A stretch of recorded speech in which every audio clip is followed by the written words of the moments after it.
I think it sent me into like speed, fast forward. I will prove to everyone that I will never be a statistic.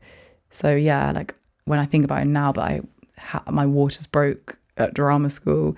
I went away, had my son, came back a week and a half later. I was like, I'm finishing the year, got a job in a West End show. You know, I didn't stop to ever acknowledge or think about what happened. Welcome to The Slowdown, your time to redefine success and growth for yourself with a little inspiration from others. I'm back at Brazen Studios in London Bridge for another episode of Season 3, which is sponsored by Clue, the period and cycle tracking app that equips you with data and knowledge about your body. I interviewed award-winning actor, author, filmmaker, University of Oxford fellow and gender advocate Catherine Joy White. I met Kat when she joined me on a panel about creative writing, and I was blown away by her story and how much she had achieved and wanted to dig a little deeper. Just as a snapshot example, Catherine was studying at drama school while being a new mum and working for the UN. Now that's a serious juggle. I speak to her about why she was reluctant to tell people in the film world that she was a mum, why she started her own production company, what it means to turn your book into a movie, and how she defined success and found the right pace to do things in her own terms in an industry determined not to let you. I hope you enjoy this episode. Thank you, Kat. Welcome to The Slowdown. Thank you for being here. Thanks for having me. So nice to be here. You've achieved so much, it's honestly baffling to read. You're an award-winning actor, author, filmmaker, gender advisor, and honorary fellow at St. Edmund Hall, University of Oxford. Your debut 2023 book, This Thread of Gold, reclaims the narratives of extraordinary Black women throughout history and is currently being adapted into a feature film. You published your second book, Rebel Takes, on the future of food in October 2024. Your debut screenplay and multi-award-winning 54 Days, which you directed and starred in, was selected for over 50 film festivals worldwide and won the 2024 Cannes Film Festival Diversity in Cannes Showcase, and is now available to watch on all American Airlines flights, which is a lot of flights. As an actor, you're in the upcoming Bridgerton Season 4, with several other projects on the go. You're also CEO of Cassini Productions, a TV and film production company creating opportunities, changing the narrative, and championing diverse voices.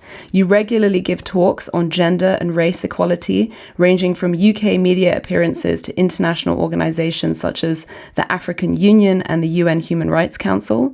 Your work has been featured in Refinery 29, Metro, BBC, Rolling Stone, Variety, and the World Humanitarian Forum. I think it's safe to say that through film, literature, and activism, you're reshaping the cultural landscape, inspiring a new generation to tell their own stories unapologetically. Do you ever stop to take that in? Like, how does that summary make you feel? I mean, it sounds a lot when you hear it out loud, and it's also always a very awkward thing hearing your bio read, right? Because you're just kind of like, yeah. I don't stop to take it in, no, because I guess that's probably what we want to speak about today. It's like we're constantly on this sort of journey of onto the next thing, and when life's busy, you don't stop and kind of process how things feel. So I think it's quite nice sometimes to hear it read and think about, the different elements and it's many strings. 100%. Is there anything that I've missed out that you feel is an important thing to list in your successes? I think the thing I'm trying to kind of speak more about at the minute is that I am also a mum, and I became a mum very young, and that's always been a bit of a almost shameful secret, I think, and I'm trying to redress that now and just be honest that that's also something that I go home every single evening and take care of a 7-year-old. That's definitely something I want to dive into, but I'm also very interested in, of course, where this determination and conviction to do things your own way came from. And so I'm wondering, what were the earliest examples of success, and what did you believe success looked like when you were growing up? It's so interesting. I've always been completely fascinated by these strong characters, I suppose. Some of them real, some of them fictional. Emmeline Pankhurst was my childhood hero, which is interesting, and Rosa Parks. And at the time it was kind of these very well-known women. I had a book 10 Women Who Changed the World, and that was, I guess, my Bible.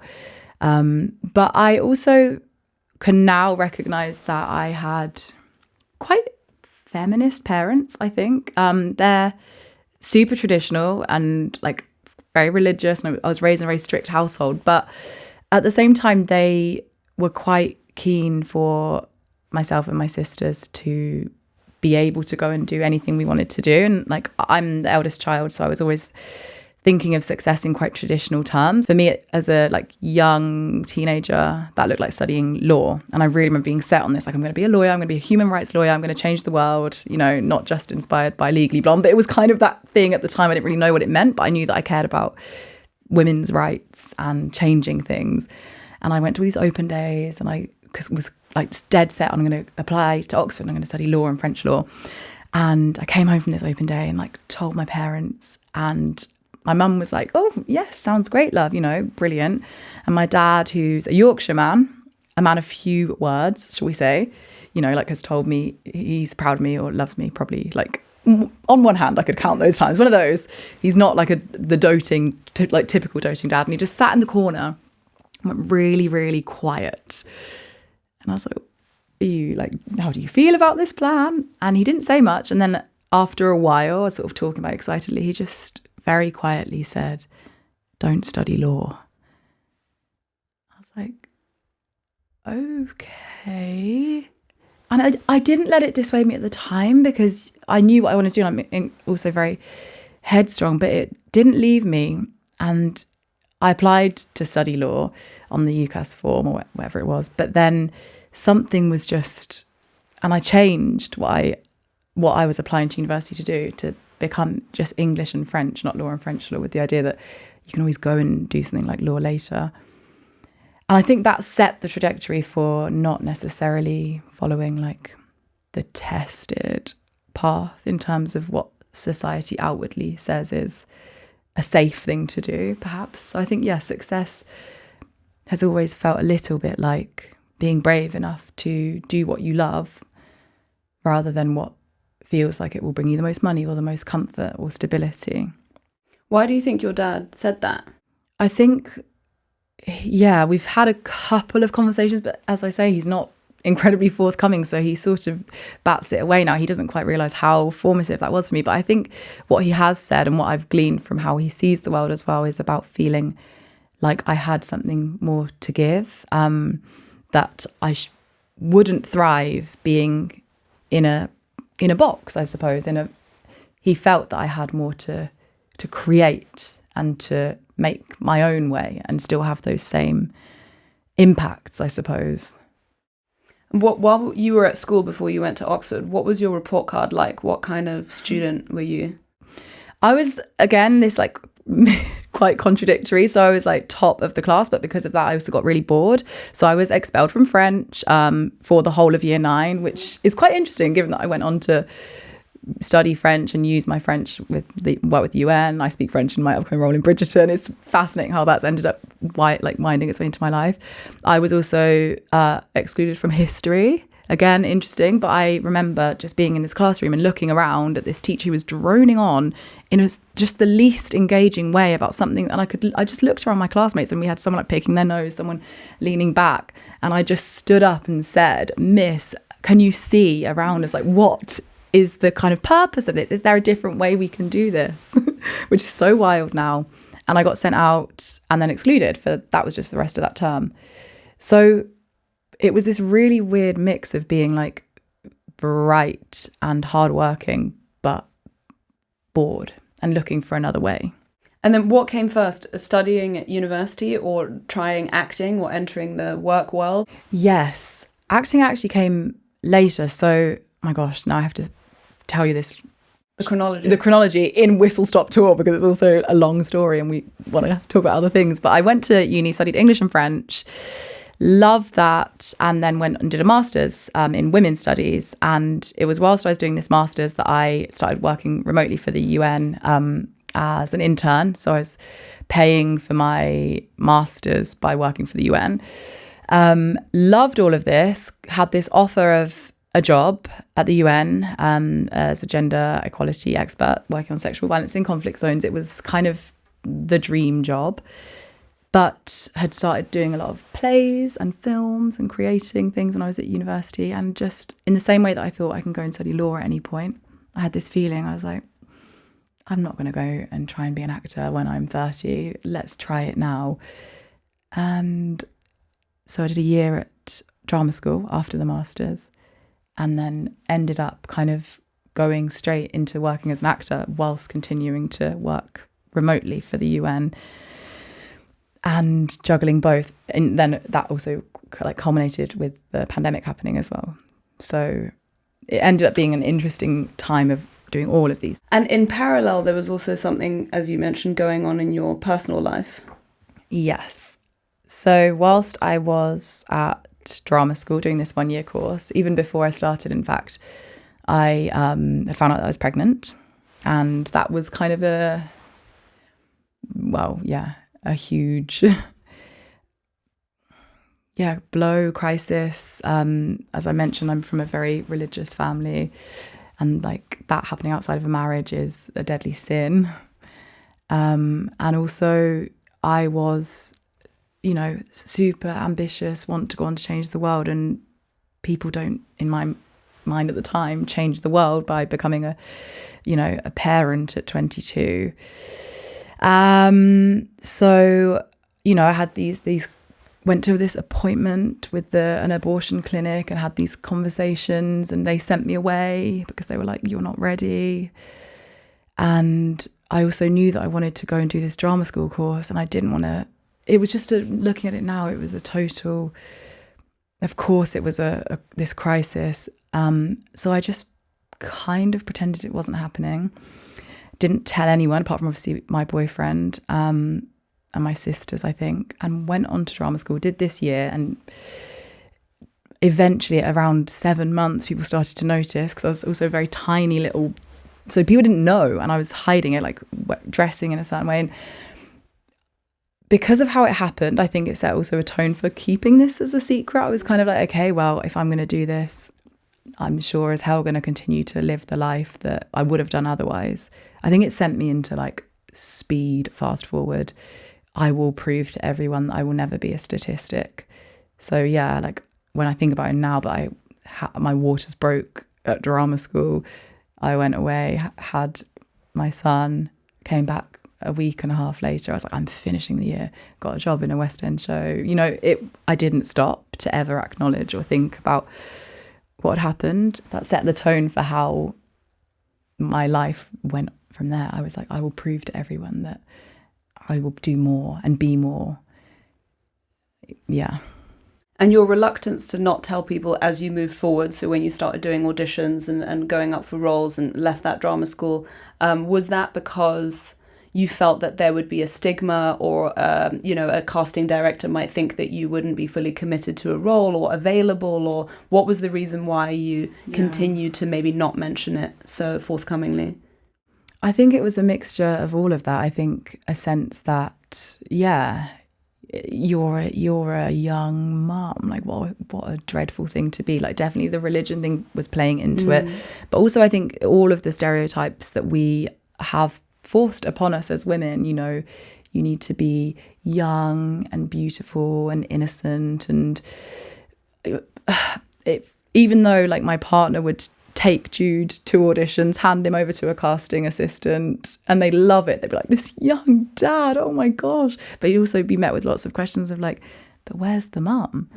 Whereas I think for me, I knew that it would be looked upon as though I didn't have my life together, and I was very much trying to prove that I did. So I just kept it quiet. And I think there's also, to a certain extent, and I don't judge myself for this, I am very private in so many ways, and I think it's so important to protect your personal life when you're moving into a world that has in the public eye. And I also believe that for my son, it should be his decision when he comes into. So I think there probably is some of that as well, but it shouldn't be something that is hidden. That's when it becomes a problem, I think. How do you feel about all the kind of, maybe it's just me, but my Instagram is flooded with baby announcements, new mum announcements, pregnancy photos, like all of this stuff, like very, very public displays of, announcements around children. Is there a mix of emotions? Is part of it like, oh, I wish I was more like this? Or is part of it like, this is a red flag, like they should be more private about this? It's so hard. I do think we are too, we're all too online, I think, but we're too online with our personal lives. And I think, yeah, I wish I had that, but privately, like I wish I had that with my family and friends. I don't wish I had that for my Instagram following. I want people to protect their, especially when there's another life involved, I want people to protect that space more. It's so sacred. And I think there's something about being able to preserve that and celebrate it among those who, know you and will be part of your life that feels important. So this was about like how you felt you needed to present, but what was the reality of the day-to-day of auditioning, running for roles, still doing things with the UN and being a mum? Not sleeping, firstly, absolutely no sleep. And I think just a feeling of like impending crash, because there was so many moments where I'd be like on a Zoom with, I don't know, the Human Rights Council, and I'm 10 minutes later getting in a makeup chair because I'm filming a show in Sweden or something. And meanwhile, I'm trying to call my mum who's looking after my son, and a feeling of constant juggling. But when you keep going, you do keep the balls in the air, I think. So it was just also a sense of just got to keep going, and a rest will soon be coming and I'll figure it all out. I always had that sense that like, I'm going to figure it all out. In hindsight, do you feel like you needed to grow up too fast? And do you now have a sense of any kind of missed youth or 20s? Yeah, I do. I think that I feel like there's a lot of lessons I missed that like my contemporaries know about. And sometimes it surprises me. Even if you take something like dating, like I was just always in a relationship, so I never dated. So I never had that experience that everyone else was going through of kind of falling in love in different ways with different people. Not that that's necessarily I think it's also a beautiful thing to kind of like find love. But I think there's all sorts of things that passed me by, not just because I grew up, but because I was too busy. I was just too busy to do much other than work. And when I wasn't working, I was being a parent. But because of that, I sort of missed, like 5 years or so, I think, of my life, of that formative period in your 20s. Yeah, and you mentioned at the beginning about, Emmeline Pankhurst and Rosa Parks being heroes. And obviously with them, there's such a sense of doing something huge in the world and leaving this massive mark and legacy. And I wonder where the line for people is between ambition and legacy and contentment, and being like, I'm doing enough, and if I do more, it will be too much for me. Do you ever feel like if I try to leave a legacy, I'm doing too many things and it's overwhelming? Or do you have a clear sense of this is what your mission is in the world and what you would like to try and achieve, and that you feel that that is possible? I do feel really clear on my mission. I live by this ethos of using joy and hope as a means of activism and as a means of enacting change. And I'm really clear that that particularly looks like, how can I champion women? How can I champion women, especially Black women from diverse groups?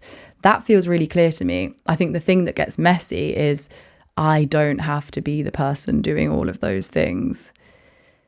And Audre Lorde speaks about overextension, and so overextension is this kind of like, you are stretching yourself so far that you will snap. Like, stretching is good, stretching is growth, stretching is resilience, stretching is kind of moving into new spaces. But when you overextend, well, you make yourself sick. She was writing that as she was dying of cancer. She died of cancer in her 40s.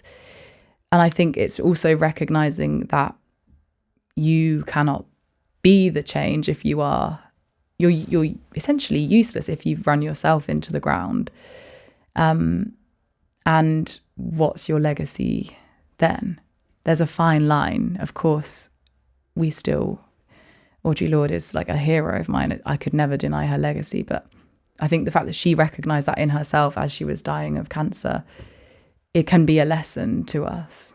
that you know what your mission is, but you have to preserve the self at the same time. And you also started a production company. And was that because you felt frustrated by not getting roles that you were interested in, or you didn't feel like there was a space for the kind of storytelling that you wanted to be told? Or what was the reason that you started your production company? Yeah, I think that was a bit of a pandemic baby when everyone was suddenly founding businesses. And I made a film with my best friend and she had a company. I was like, this is amazing, because that film I was in and she was in and we did this. But then I was kind of like, I can tell stories, not stories that I'm in. It wasn't so much a frustration with the roles. It was more of I can tell different stories.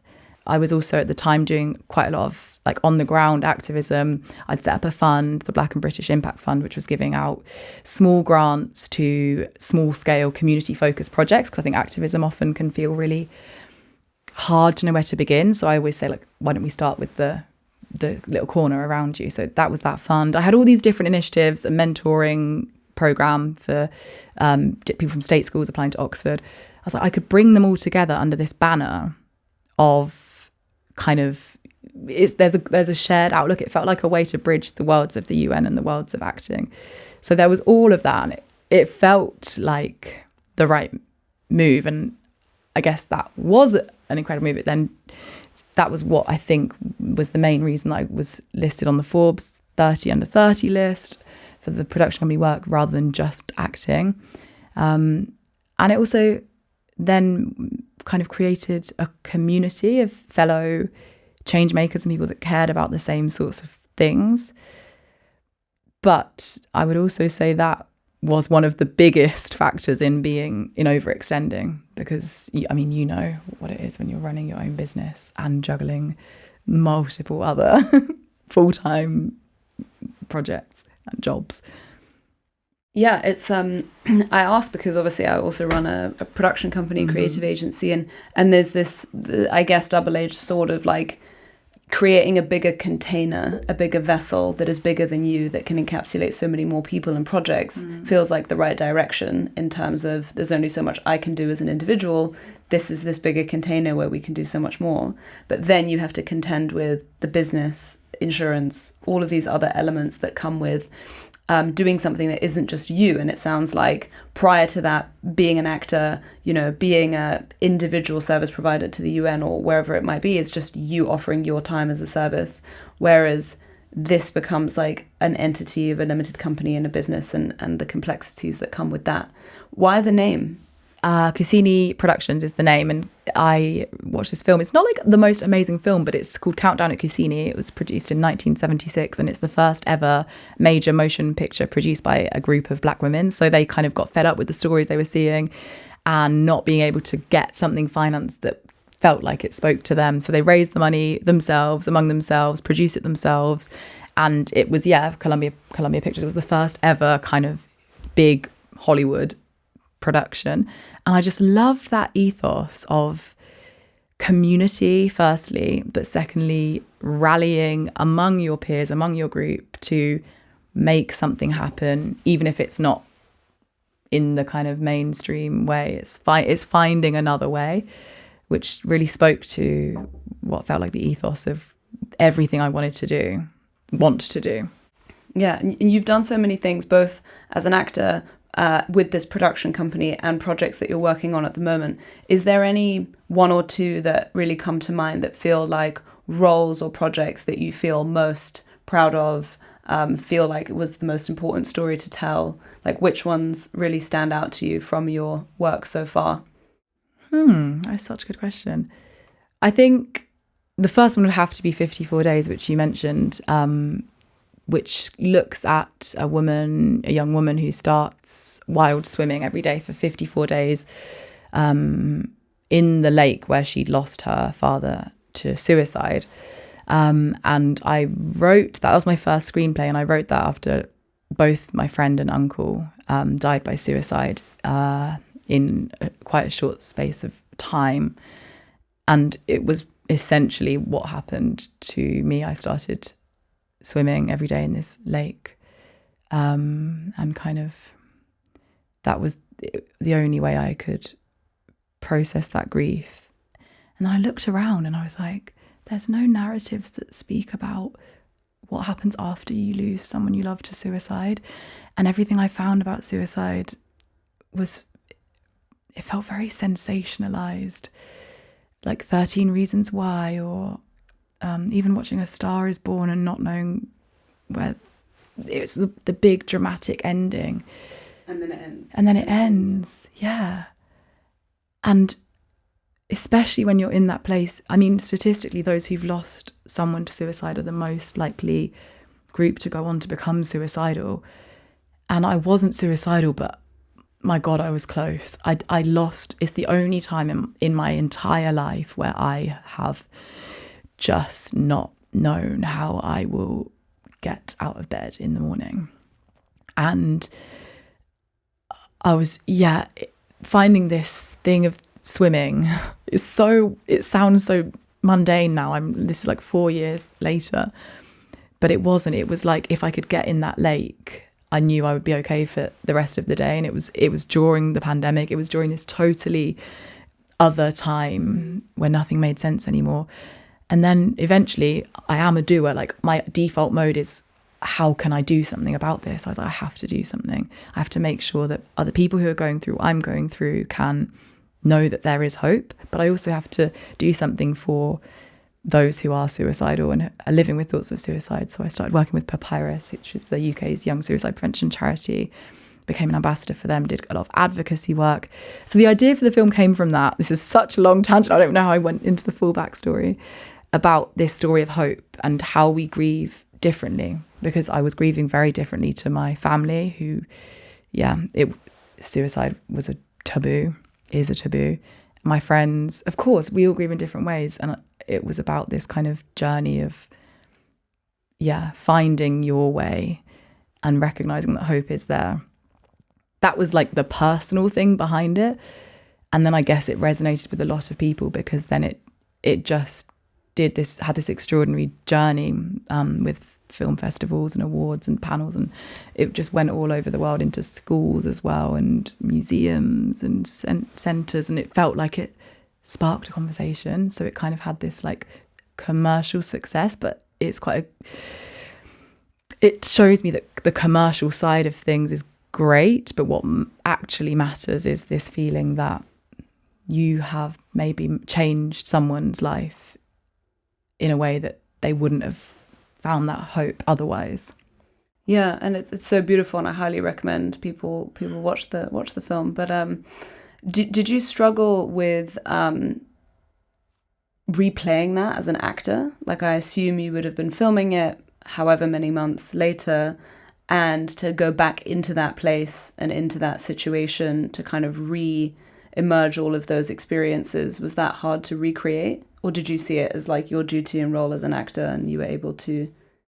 No, it was probably one of the hardest like creative decisions I've ever made, because at first I wasn't even going to play this role. Like I started like drawing up a list of actors who I wanted to play that role, and was casting it as like a filmmaker. But the closer I got to it, the more it was kind of like, I can't watch someone else do that. So then it became this personal thing of, well, I have to do it. That was one thing. And I was focused on making the film. That was another thing. And then as we got closer to the shoot and got closer to that scene, it was just a really, really daunting prospect that, I think if I hadn't been like making the film myself, it might have actually been harder. But because I had to have this sense of like, I am making this film, I'm the person responsible for it, I stayed somehow 1 foot out of it. And it was really cathartic. I think I can now see that the reason that was so important to me was because it was my healing. It was my own, journey of healing as well. This season of The Slowdown is brought to you by Clue, the period and cycle tracking app that goes deeper than dates on a calendar. I talk a lot on this podcast about somatic wisdom and tuning into the signals from your body, and that really starts with understanding your cycle better. Clue is an essential part of my daily routine, not just knowing when my period is coming, but knowing what phase of my cycle I'm in, how I'm feeling, my energy, my sleep, and now I use it in the trying to conceive mode. If you've ever felt like your body was trying to tell you something, but you weren't quite sure what, this is where Clue comes in. It's science-backed, inclusive, and totally ad-free, so that you can reclaim your rhythm one insight at a time. And especially for the Slowdown listeners, Clue is offering a 75% discount code on their annual Clue Plus subscription via their website. To redeem this, go to helloclue.com and enter the code SLOWDOWN at checkout. That's SLOWDOWN, one word. I'll also attach the direct link with the discount already embedded in the show notes. So download Clue today and start making space for the signals your body's been sending all along. Yeah, and I mean, what an amazing gift to give the world that you chose to do it in that way, and now that exists as an artifact. And there's something beautiful about water. Obviously, I don't know if that was intentional or not intentional, but I was writing a kind of TV show idea with a friend, and we very much had a whole scene of a girl in open water swimming as part of the... And that was long before I heard about your film or had anything to do with your film. And I think I've since seen it in some films too. Like, is there something about water that you think felt like an interesting symbol or metaphor? Yeah, I mean, water's so expansive, isn't it? And there's so many moments when I'm swimming where you like the sky and the horizon, that place where they meet. And especially if you're someone that is constantly on the go, busy mind, overthinker, very cerebral, it's one of the few things that puts me in my place. It reminds me that we are part of something way bigger than our own little worlds and our own worries and our own fears. And it's kind of this space of, yeah, we are, this has been here way before us and it will be here long after we've gone. Breathe into that. Also, it's just such a beautiful, like, who can be by the sea and not feel in awe at its beauty, its vastness, its turbulence. I always think of water as a woman. I'm always like, she is. I think that's why I liked Moana so much, the Disney movie.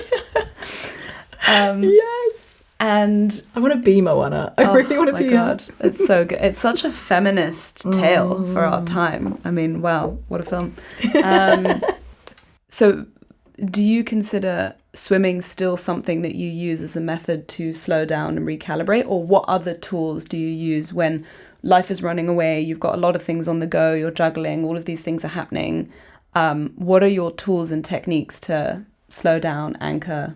I mean, swimming, yes, but that was such a particular time, that like year and a half where we were in a pandemic. I lived in Oxford, then I lived right next to a lake, like a 2-minute walk. Now I live in London. You have to like book on an app and pay, and it's just a different thing. And for me, it was the thing of like, I can wake up and go.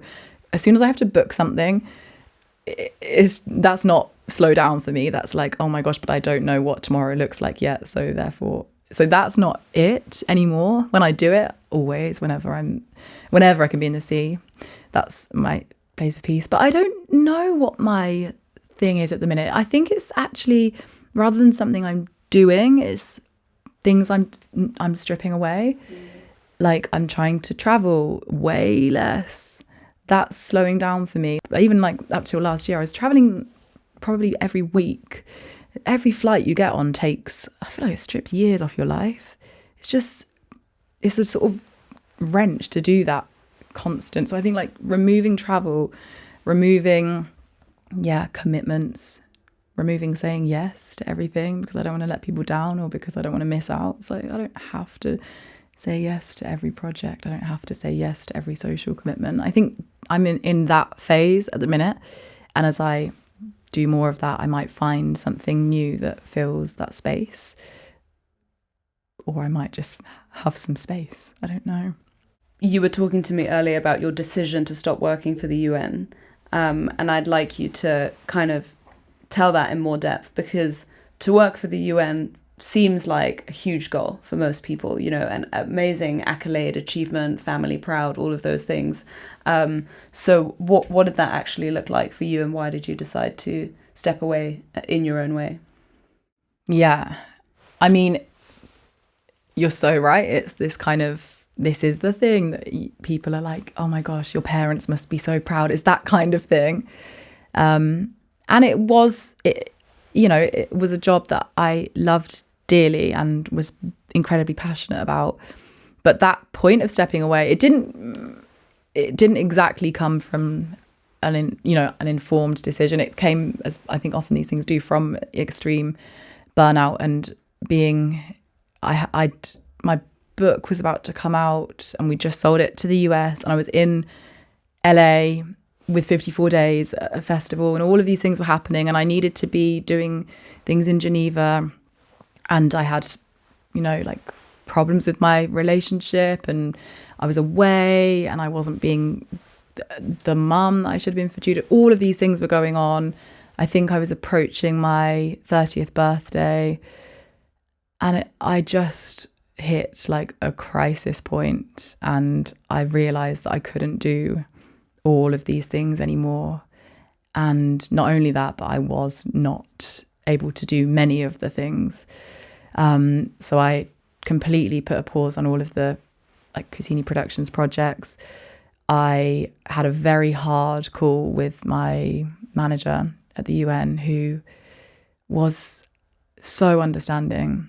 And even though we had a number of projects coming up, she just got it, and she kept me, I think, on full pay for a month, which, because I'm a consultant, essentially I was full-time, but it was renewed contracts. She that was a gesture that she didn't have to do.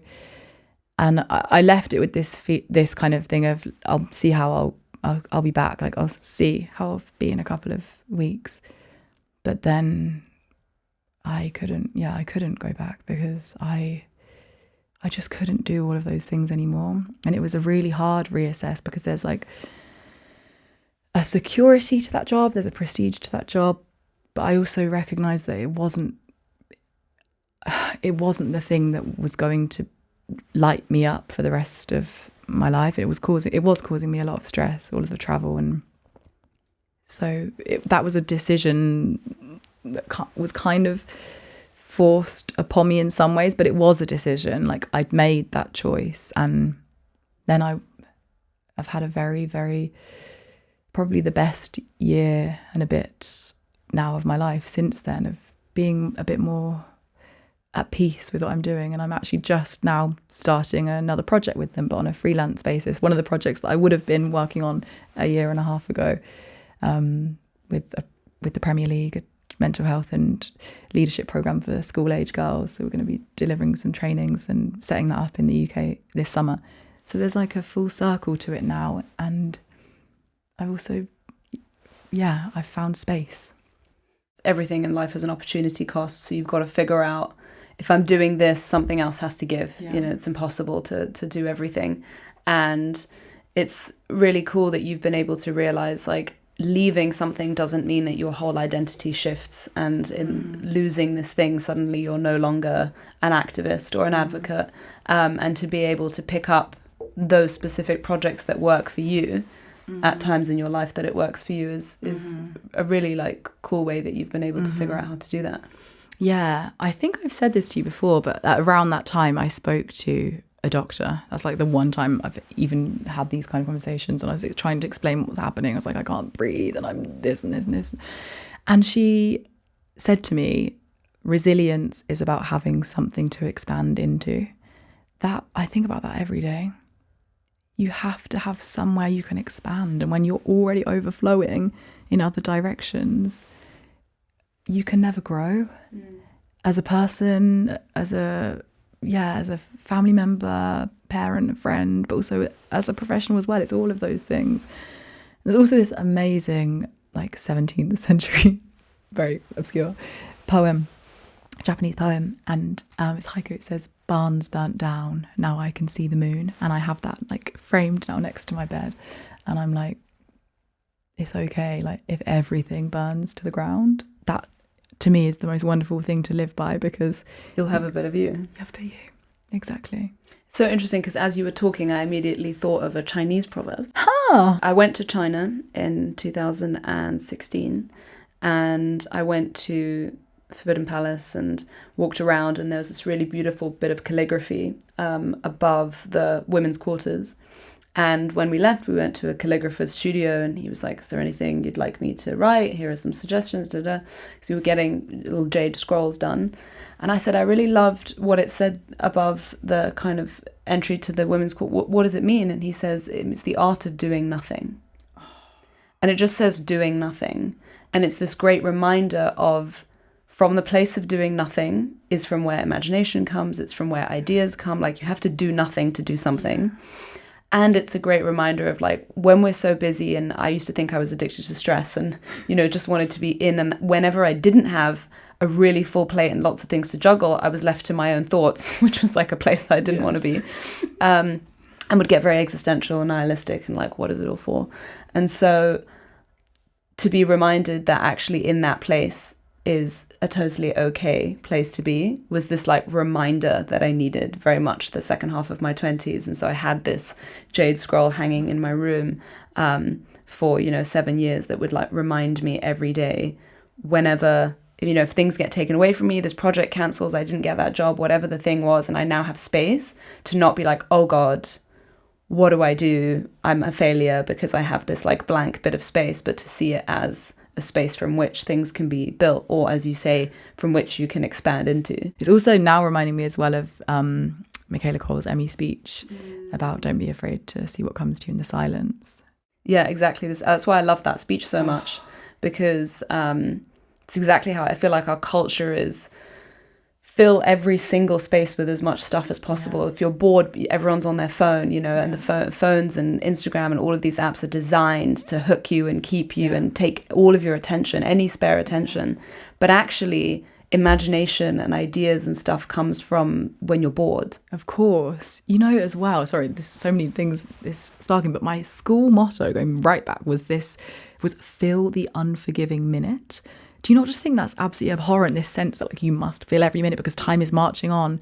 But I at some point like had this realization that for me it wasn't about like filling these like this severe time marching thing. It was about like finding those moments in each second of like, because I do feel that it sounds like quite similar, got this sense of time and needing to make sure that I'm filling it in the right way. But instead it was kind of like, what if it's about finding opportunities for, and then I can think of something. So maybe it's today I need to look for opportunities for connection in my day and not in every minute of the day. Maybe I need to look for opportunities for growth. Maybe today it is about like opportunities for like making some career moves. I'm going to reply to those emails today. Do you know what I mean? Yeah. But I think it's reframing how we view time, and we can still view it in a way of needing to fill it, but it just doesn't have to be needing to fill it with productivity and with the, like products of capitalism. How we view time well. Yes. Because I think one of my biggest kind of fears is unfulfilled potential. Right. But I think for so long, because of society and capitalism and masculinity, I believed that potential meant a certain thing. Success looked like a certain thing. And so now I can kind of reorganize that in my mind and be like, it doesn't have to be this huge, big, lofty goal. I don't have to do all of this stuff. It can like wasted potential can also mean like I didn't look at nature today, I didn't mentor somebody today, I didn't send a nice message to a friend today. yeah. But you also, speaking of obviously juggling so many different things, you mentioned the book, you wrote this book, and you've now written another book. But why did you decide to write a book? Why did you decide on the topic that you chose, and how was that experience of writing, publishing and bringing that book into the world? How did that feel different to anything you'd done before? Yeah, I actually think with my first book, with This Thread of Gold, you know, when you said earlier, how does it feel to listen to all of that about the bio? I feel like if I think about This Thread of Gold, that's the thing I'm most proud of. It feels like a little piece of my soul. And yeah, it's actually started its life as my master's dissertation, which was on how Black women used food as a means of resistance. So that started with Beyonce's Lemonade, which had come out I think the year or two before. Sorry, ended with Beyonce's Lemonade. It started with the Aunt Jemima figure who came out of slavery and then like just looked at all of these different ways that they'd use food as a means of resistance. And like this was this big fight because I was like going to these Oxford professors like, I'm gonna write my dissertation on Beyonce, and they're like, no you're not. And I was like, but I am, wait, watch and see. And I did, and they loved it in the end. I was like, good. So it started life there, but then I kind of was always thinking about it as something bigger. And I think I thought at one point I was going to just self-publish it as an essay or something. But then I was like, I think there's something in this, and just wrote to loads of agents. Like I did it honestly, just really like cold emails. I was like, what do you think about this as an idea? And lots of them came back and were interested, but said it needed to be sort of commercial, like trade appeal rather than academic for them to take it on. So I went away and worked. Like, who's buying it? Yeah, exactly. They're like, we would sell to like trade. We don't deal with academia, so that's a different thing. Who's going to want to read this? Tell us why. So it was like kind of an interesting process. And I went away and worked on a proposal, and I was doing that without already knowing. I didn't have an agent yet. I was working on a proposal, and then loads of them kind of through that process loved it, and I also got lots of different pieces of feedback. So I eventually signed with my current agent, and then we worked on it some more, because you don't have to have the whole manuscript for a non-fiction book. You have to have 3 chapters and a full proposal. And then we went out on submission, which is the most exciting and crazy process. And you have these, like, someone did like a preempt, which means that you've got 24 hours to respond. That's stressful. Or the offer expires, so you have to really weigh up, like, so we did that and didn't end up going with that preempt offer because it wasn't the right one. So that whole process was so incredible. And then why I wanted to write it was because it's the same reason I want to do anything. I wanted to like share these stories of joy. Like some of these women are just the most obscure figures from history that we don't learn about, but they've, like changed little pieces of society, like Muriel Tramis, who developed a skin adaptation for The Sims, like these kind of random things people have done to make the world better. And then sort of bringing them all together through my own lens, I suppose. It ended up being the most personal thing, like more personal than anything else I'd done at that point. And that being just a celebration of all of these incredible Black women. And how did that transform into now a section of it is being turned into a film? Yeah. The final chapter of it is like letter to my daughter. It's like the letter to the daughter that I hope I have one day. That I started writing the day after Roe v. Wade was overturned, and I was just so furious. I started writing just a letter. I was imagining I would give this to a future young woman who grows up without that right. But then I realised anger wasn't what I wanted to write. I wanted to write something that reminded this woman, this daughter, of all of the wonderful things about being a woman and all of the beautiful things about existing in our bodies. It wasn't ever going to be in my book. It was something I was just doing. But then I was like, this is the perfect way to end this book. It's a letter to all women about what I hope and dream for their future. And then every time I was like on the tour and doing all the publicity stuff, people would always ask me to read this letter, and people would always cry and connect with it. And people always just loved that, and I loved that. And so often I found it really, really moving. So then that was how the idea for it is. It's an animated film, came about, like a letter that comes to life, and we follow this journey from schoolgirl learning to write her name to, now it's developed a lot, obviously, since then. 3 generations of women. And it's being developed by Lupus Films, who are the leading animation company, and Gugu and Betharoz, our narrator. When is that coming out? How can we watch that? That'll be out next year. Yeah. We've finally got a good cut. Animations are a whole new world as well. Have you done one before? No. It's been a real learning curve. That's also really exciting to be in that space. So that'll be, I'm not sure where yet, but it'll be out next year.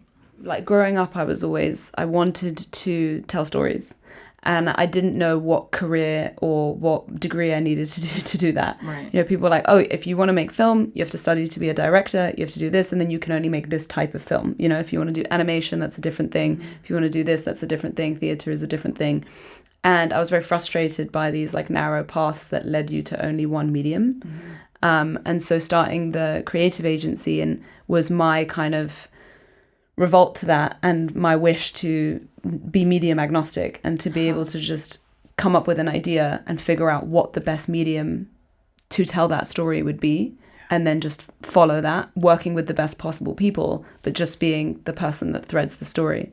And the other thing that you mentioned there obviously is your body and being a woman and being a girl, and how aware are you of your cycle during the month? Is this something that comes up? Because I think we're now in a time where we're suddenly having bigger conversations around our hormones, our cycles, how much more creative we are at different times of the month and different things. And for me, that was not something I ever thought about, because kind of capitalism said I have to work 9 to 5 every single day exactly the same. So it was never something I considered, but it's something I'm delving into now. I am like exactly the same as you. This is for the first time in my life in the past few months become something that I've started to look into.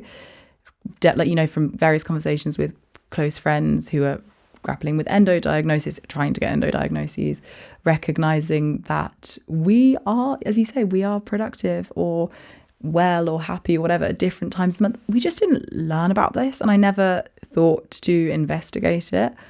And then I guess eventually when we have that information, using it to advocate for ourselves in different ways. With my close friend that's grappling with the endo diagnosis, she's passing out and throwing up and can't function when she's on the first day and second day of her period, and she's been doing that every single month for like 25 years. So I think I want to, I don't know what it is yet, but I definitely want to be doing some more advocacy in this space. And I think, yeah, the more we speak about that, the better. Endo is a difficult one because there's a thing of like believing the women, and there's so much data around this. But with trackers, so with an app like Clue, you can have a very clear tracking that proves that you can then take to a doctor and say, clearly on these days I have these issues, and it creates this like data for you to actually be able to bring forward as like a ledger of proof, which I think is super helpful. I think it's so important. It's kind of like an armor in being able to be believed, which is a whole other conversation itself. But I do think that's amazing. Yeah. And then we obviously mentioned the ways on like how you slow down in your day-to-day, and being able to take pauses, and you mentioned some of them, but I just wanted to check if there was anything else, even if it's like micro daily things, like some difficult conversation that you need to have, some conflict resolution that you need to do. Are there any like tactics that you've learned or developed over the years? Well, conflict resolution, I think there's so much beauty in being able to say you're sorry, not needing to hold on to the idea of being right. And I think that's something that has been a really beautiful thing for me to learn lately and just practice. In terms of slowing down, I think you can never go wrong with like, a moment of exercise. Like, make sure you move your body once a day, even if it's in the form of a walk or something that just creates that space for yourself. And I think that's something I'm also making time for, even if it might not be managing to go all the way to the lake.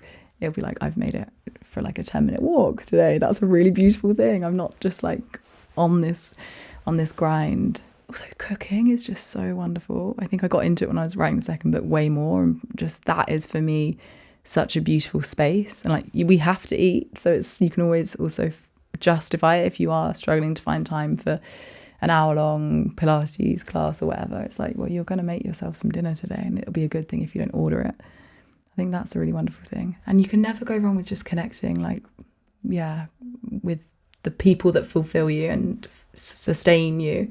So for me, that's my sisters. There's never any need for anything other than just like that simple connection. They are my slowing down, because I don't need to be anything other than whatever I am in that moment with them. That's so nice. Where are you at with taking holidays? Like actual time off, out of office? Like, when was the last time that you did that? How has your relationship with that been? Yeah. It's hard, I think, especially when you travel a lot for work as well. Sometimes the thought of like traveling for a holiday feels close to work. So I'm trying to do now, my birthday was the last time I did an out of office, and I did an out of office. I was fully not checking my emails, and it was really, really nice. It does tend to be important occasions still, like my sister's wedding or something, and I'm feeling more aligned with protecting that space than ever. And also I've noticed that if I'm working with someone and they say I'm going away but I'll be reachable I'm like, no, I don't want you to be reachable. Take your time, take that time and space away. I've got it. Or if there's anything urgent, I'll figure it out. And I think encouraging it in each other is also really important. But I think now as well, you get to a point where you don't want to be reachable all the time. It felt really good to be away for my birthday, and I was just away. No one could find me. A question that I ask everybody is, after all of these experiences that you've had, what does success look like to you now? Like, how do you define, what's your working definition of success at this present moment? I like that you've added at this present moment, because I actually do think it shifts a lot, and I like that. I actually think maybe that is part of it, of how I see success, is not needing to hold on to an idea of myself and of what I wanted from life and how I viewed success that I may have once had, because that part of you will still be somewhere in you, but that changes. So I think maybe it's about,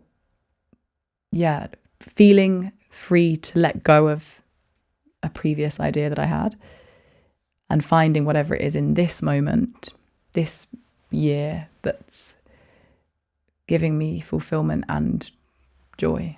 I don't want to be doing something and wishing I was somewhere else ever again. Joy is your middle name. It is my middle name. You were born with the name I was Joy. born with it. Wow. My mom and dad Seems gave like me that name. an interesting serendipity. I That know. is a word that you hold so closely. Yeah, and I've actually done like a reclaiming of that name.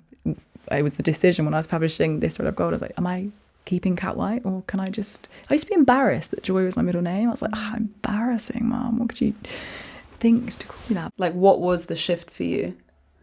It was with like, I had to actively make this decision what name goes on the cover of my book, and my publishers, I had a deadline. I had to decide. I think I even did like a close friends Instagram poll, like, guys, I didn't know what to do, which is such a weird thing. I didn't know whether to have my own name. And it was the process of writing that book and writing about all of these people who like stood so authentically in themselves.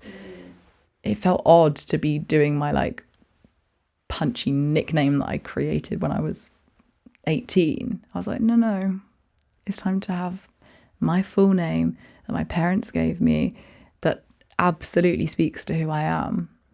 I mean, I do still, like, my friends will still call me Kat, because it's also quite hard to suddenly, but some of them have started calling me Catherine, and sometimes I'm like, oh, that's so weird. You've been calling me Kat for like 10 years and now you're calling me Catherine. And they're like, yeah, but that's your name. That's a nice feeling. And there's a final question that I ask everybody, which I'm always curious by the answer for, which is, if I had to watch one film or read one book or go to see one piece of art that would help me understand you better, what would it be? My gosh. Okay.